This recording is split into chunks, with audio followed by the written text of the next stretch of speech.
Morjesta! Tervetuloa tänne kesän 24 mökkivideoiden pariin. Oli pakko tehdä yksi video, kun nostettiin tämmönen laadukas katos taloon.comista.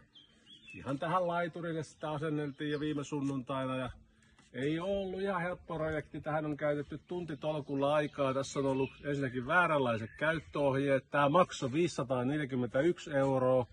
Sivuverhoja ei uskallettu edes asentaa. Täällä on valmiiksi kankaassa jo reikiä joka välissä. Ja sitten tässä on nämä pystyputkien saumat on tämmöiset kivat, että ne heiluu jo joka paikasta vinossa. Vaikka tää on täysin ristimitassa tää katos. Ja sitten kun tätä kasattiin, niin nämä kaikki saumaputket vetää littiin, kun kiristää vähän ruuvia, pikkasen ohutta alumiinia, mutta ei se menoa haittaa. Ajateltiin tehdä sitä kumminkin reklamaatio taloon.comiin. Ja sitten täällä on nämä saumakin on vähän kaikki päin persettä, ne on kaikki tänne sisälle päin täältä näin repsuttaa, että ei tässä mitään.